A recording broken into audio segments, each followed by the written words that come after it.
লালু ভাই, এটা আপনি কার কাছে নিয়ে এলেন? ওনারে চিনস না তুই? উনি অনেক বড় তান্ত্রিক। এই দেশে ওনার লক্ষ লক্ষ মুরিদ। উনি নতুন একটা বই লিখছে, বইয়ের নাম শয়তান ধরার গর্জন। যেই বই পইরা নতুন কইরা লাখ লাখ মানুষ তান্ত্রিক হইতাছে। কিন্তু লালু ভাই, আশেপাশে তো কোনো তান্ত্রিক বা মুরিদ দেখতেছি না। আরে ওগুলা তো সব ফেসবুক আর টিকটকে। বাবা, সঞ্জনা নামের এক আত্মারে আমার ধরতে হইব বাবা। আপনি আমার সফল হওয়ার একটা উপায় দেন। যদি সফল হতে চাও তাহলে আমার লেখা এই বইটি নাও, শয়তান ধরার গর্জন। এই বইটি নেওয়ার সাথে সাথেই তোমার জীবনে থাকবে না কোনো অর্জন। আমি কথা দিয়ে কথা রেখেছি, শয়তান আসেনি তো ফিরে।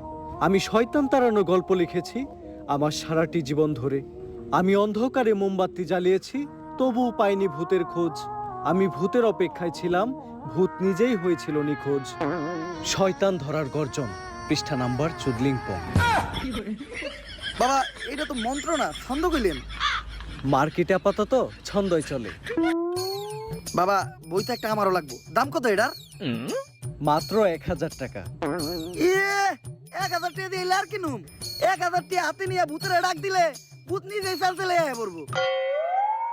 1000 টাকা দিয়ে বইয়ের দাম, এই বইয়ের বিশেষত্ব কি? এই বইটা আমি আমার নিজ হাতে লিখেছি। দেখি। হাতের লেখা এত খারাপ? দেখি বইয়ের প্রথম পৃষ্ঠায় কি লেখা? মানুষকে ভোদাই বানানোর 100টি উপায়। 1000 টাকা দিয়ে 120টার এই বইটি নেন আর ঠাস করে ভোদাই হয়ে যান। এখন সফল হইতে গেলে তো এই বইটা লাগবেই। তো এই বইটা আমি নিয়ে গেলাম। বইয়ের টাকাটা? ওইটা আমি হোয়াটসঅ্যাপে পাঠাই দিব।